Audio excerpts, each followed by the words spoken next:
nagkasungay na si Senny. Inaangilan na ako kanina nung dinidisiplina ko yung anak niya.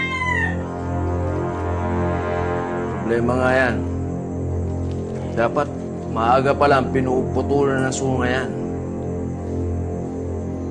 Puntahan mo si SPO ang Domingo. Sabi mo kakausapin ko siya. Para saan? Tatakutin ko na si Senny.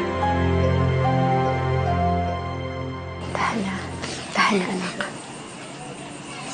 Nay, saan po tayo pupunta?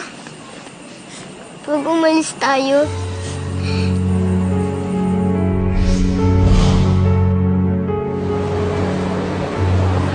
Nakita niyo ba to? Hindi eh. Isabel! Isabel! Isabel! Isabel!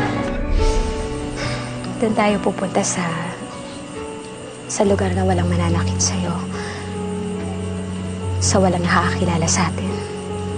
At kung saan tayo makakapamuhay ng tahimik. Gusto ko po yun, Nay.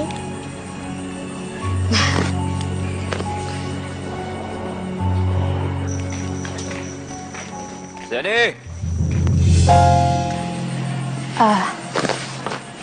Anak, pumasok ka na muna dun sa kwarto, tas bababa mo na ako. Senny!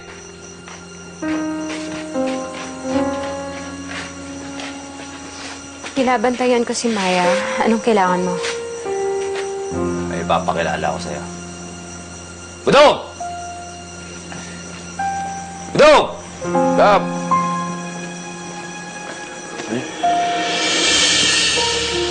Eto na si SPO1.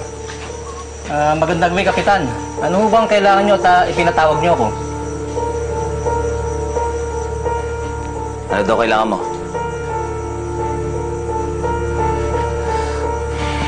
Mukhang nagbago ang isip. Ano?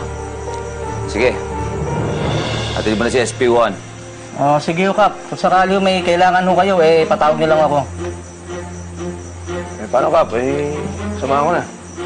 Sige, mag-ingat kayo. Sige.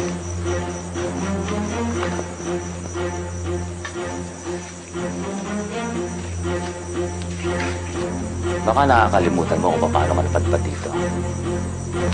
Kaya isang tawag ko lang kay SPO1 Domingo. Dadali ka sa presinto. O baka naman gusto mo ako pang magdala sa'yo.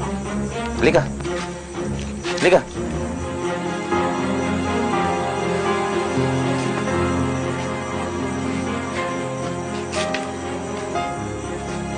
Babahag din pala buntot mo. Pinahirapan mo.